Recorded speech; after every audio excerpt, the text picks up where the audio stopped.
जिस दिन इस देश के एससी एसटी ओबीसी लोग इकट्ठे हो जाएंगे उस दिन ये बदलाव में ढका, उस दिन ये बदलाव जैसे लोग तुम्हारे जूतों के पीछे मामले में गर्व महसूस करेंगे। अब हो गया है कि हमारे समाज के लोग इकट्ठा नहीं हो पा रहे हैं। संत रविदास का फोटो लगा हुआ है, उम्र तो है कि जात जात में जात है चले के बाद और मालूम जब तक न जुड़ सके जब तक जात में जात। ऐसा चाहूं राज में मिले सबको अन्न, छोटे बड़े सब बसे रविदास के प्रसंग। तो संत रविदास को राज लाना चाहते थे कि जिसमें सभी को उनके अधिकार मिलने चाहिए, किसी का शोषण और उत्पीड़न नहीं होना चाहिए। इतिहास गवाह है कि जो ये ब्राह्मण है इन लोगों ने हमारे साथ शोषण अत्याचार ही नहीं किया बल्कि हमारी माताओं बहनों को उन्होंने नंगा घुमाया।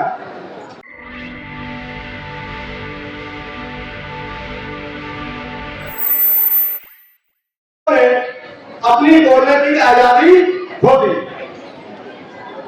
अब न तो वो अपनी तरफ से अपने समाज के हित में कोई विधेयक पेश कर सकते हैं, न कोई बात मंगा सकते हैं, कुछ नहीं कर सकते। सिर्फ वही काम करते हैं जो उनकी पार्टियां उनसे करवाती है। तो उन लोगों की हालत उन कुत्तों की तरह हो गई है जो काटना तो दूर भौंक भी नहीं सकते। और हमारा ये जो समाज है ये गुलामों की तरह बना हुआ है, कोई किसी पार्टी के पीछे, कोई किसी नेता के पीछे। जो सामाजिक कार्य करता है वो जमीन पर काम करते रहते हैं, लेकिन जब उस समस्या का समाधान करने का समय आता है तो वो केवल अपने आप को अकेला महसूस करते हैं।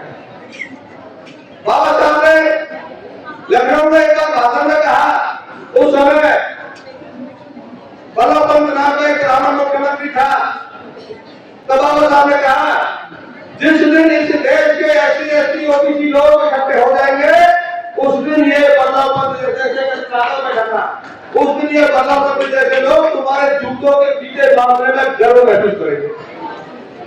अब हो गया है कि हमारे समाज के लोग इकट्ठा नहीं हो पा रहे हैं। संत रविदास का फोटो लगा हुआ है, उम्र तो है कि जात जात में जात है चले के बाद और मालूम जब तक न जुड़ सके जब तक जात में जात। ऐसा चाहूं राज में मिले सबको अन्न, छोटे बड़े सब बसे रविदास के प्रसंग। तो संत रविदास को राज लाना चाहते थे कि जिसमें सभी को उनके अधिकार मिलने चाहिए, किसी का शोषण और उत्पीड़न नहीं होना चाहिए। इतिहास गवाह है कि जो ये ब्राह्मण है इन लोगों ने हमारे साथ शोषण अत्याचार ही नहीं किया बल्कि हमारी माताओं बहनों को उन्होंने नंगा घुमाया। और अगर ये बात आप जानते हैं और उस पर कोई आप एक्शन नहीं लेते तो इसका मतलब यह है कि हमारे समाज में डिसीजन लेने की क्षमता नहीं है। हमारे लोगों को हिंदू बना दिया जाता है कब, जब इलेक्शन आता है, जब वोट लेने की बारी आती है तब हिंदू बन जाते हैं, और जब अधिकार की बारी आती है तो वो जातियों में हो जाते हैं। जब दंगा फसाद होता है तब हिंदू बन जाते हैं। तो ये दोहरा चरित्र एक ब्राह्मणवादियों का है। हमारे पास संविधान है और ये संविधान हमें वो ताकत देता है कि हम इस देश की शासन करती हुई जमात बन सकते हैं। हमें किसी के सामने हाथ फैलाने की जरूरत नहीं है। अरे ब्राह्मण लोग कहते हैं हमारी जैसी बुद्धि कहां से लाओगे और बहुत होशियार है। अरे अगर तुम होशियार हो तो तुमने क्या किया, कौन सी चीज का आपने आविष्कार किया? हाँ, इन लोगों ने आविष्कार किया आत्मा परमात्मा, जो किसी ने नहीं देखा। स्वर्ग और नरक ये किसी ने नहीं देखा। पाप और पुण्य ये भी किसी ने नहीं देखे। अगला जन्म और पिछला जन्म ये भी किसी ने नहीं देखा। तो इन शब्दों के चक्कर में पूरा समाज लगा हुआ है। तो हम लोग वो काम करते हैं जो ब्राह्मण चाहता है, न कि हम वो करते जो हम चाहते हैं। अपने जीवन को कुर्बान कर दिया, इसलिए कि अगली जो हमारे पास जो अगली जनरेशन आए वो एक आजादी की सांस ले, उनको के अधिकार मिलने चाहिए। लेकिन हमारे समाज में जो हमारे महापुरुषों के आंदोलन की वजह से जो आगे बढ़े, शिक्षित हुए, बड़े बड़े पदों पर पहुंचे, वो लोग एक्टिव नहीं हो पाए, समाज की तरफ उन्होंने कोई ध्यान नहीं दिया। अभी 2 घटनाएं घटी। वाई पूरन कुमार जो हरियाणा के एडीजीपी थे, बातचीत थे, उनको जाति के नाम पर इतना टॉर्चर किया कि उन्होंने सुसाइड कर लिया। हम लोग कहते हैं कि जब हमारे पास पद आ जाएगा, रूपी आ जाएगा, हम बहुत ताकतवर हो जाएंगे। लेकिन वाई पूरन कुमार जी ने क्या किया?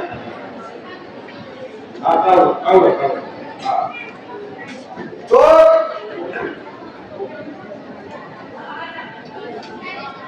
उनको सम्मान नहीं मिला।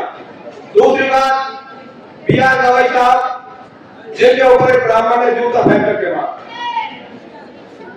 तो वो छोटी पोस्ट नहीं है, चीफ जस्टिस ऑफ इंडिया होना।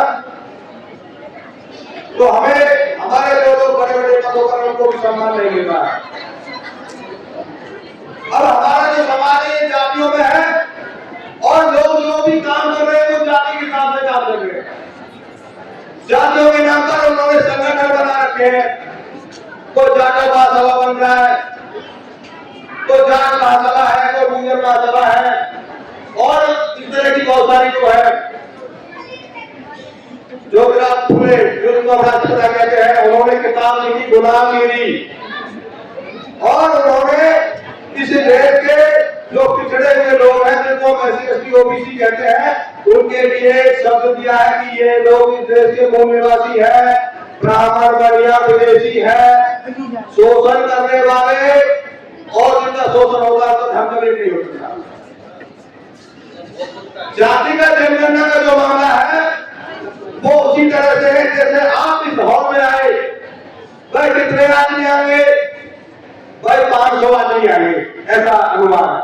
तो 500 कुर्सियां लगी, 500 के हिसाब से खाना तैयार किया गया, 500 के हिसाब से लोग जुटाए गए व्यवस्था बनाने के लिए। तो जिनकी गणना होती है उनके लिए सिस्टम बनाया जाता है, और जिसकी गणना ही नहीं है या जिसकी गिनती नहीं है, कहते ना, कहते ध्यान से कहते भाई ये तो गिनती नहीं रहा, मतलब ये तो बाहर है, समाज से बाहर है। और ये काम इस तरह से ठीक होगा कि अब ये जागरूकता का मामला है। जितने भी लोग यहाँ पर आए हैं, ऐसा नहीं होना चाहिए कि वो यहाँ आए और वो अपने गए और बात खत्म होगी। इन सभी को कार्यकर्ता बनना होगा, और एक एक आदमी, अगर 100 आदमी को कहते हैं 56 इंच का सीना, वो कौन है? वो हम है। जब भीमा कोरे का हो तो हमारे मूल निवासी महापुरुषों ने ब्राह्मणों को एक एक 56 काट दिया था ना। तो अगर एक आदमी भी 56 को जोड़ता है तो भी हम अपने मिशन में कामयाब हो जाएंगे। और अगर सारे भी ना जुड़ते हैं, नरेंद्र मोदी आज जो सरकार में है, इसको 100% वोट नहीं मिली, इसको केवल 36 या 37% वोट मिली है।